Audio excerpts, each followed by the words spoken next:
Dunyoning juda ko'p masalalarni hal qilishda Rossiya va Xitoy ittifoqchiligi, strategik hamkorligi namoyon bo'lyapti. Albatta o'sha sobiq Sovet respublikalari bilan aloqalarda yoki bir makon, bir yo'l tashabbusini ilgari surishda ham aytish kerakki, Rossiya va Xitoy hamkorligi muhim rol o'ynaydi. Va bundan tashqari bugun Rossiya Xitoy tovarlarini, ayniqsa uning avtomobil sozlik sohasidagi mahsulotlarini sotib olayotgan katta davlatlardan biri sanaladi. Va bundan tashqari Xitoyning yordami shundan iboratki, bugun Rossiya albatta raketalar ishlab chiqarishda, dronlar ishlab chiqarishda shubhasiz Xitoyning olaylik xom ashyosiga juda ham muhtoj. Yarim o'tkazgichlar deymizmi yoki nodir metallarning ayrim qismlari deymizmi, yarim o'tkazgichlar, xullas bugun dronlarda, raketalarda ishlab chiqariladigan, raket ishlab chiqarishda ishlatiladigan komponentlarning katta qismini Xitoy yetkazib beryapti. Albatta Xitoy ham cho'chiyapti.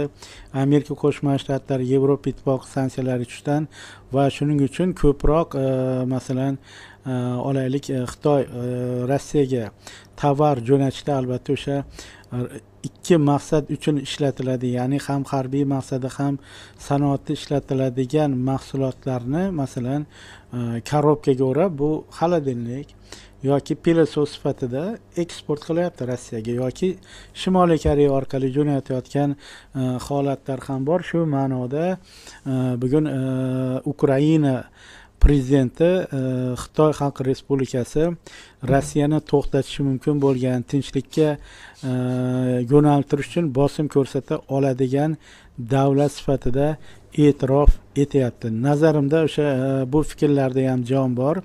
Chunki mana biz yaxshi bilamiz, Shimoliy Koreya. Albatta Shimoliy Koreya Xitoy Xalq Respublikasi bilan juda ham qalin munosabatda, hatto ularning ittifoqchilik munosabatlari bog'lab turadi. Ya'ni kim Shimoliy Koreyaga har qanday hujum bu Xitoyga qarshi qilingan hujum sifatida ko'riladi. Shuning uchun albatta Shimoliy Koreya Xitoyning fatvosiz hech qanday bir Rossiyaga harbiy qo'shin yoki o'zining bugungi kunda quruvchilarini jo'natmagan bo'lardi. Shu nuqtai nazardan Zelenskiyning bu fikrlariga qo'shilish mumkin. Lekin nazarimda Vladimir Putin mana shu 2014-yilda hujum qilishi mumkin edi Ukrainaga. O'sha paytda Federatsiya Kengashi Putinga Ukrainada maxsus operatsiya o'tkazish uchun ruxsat ham bergan.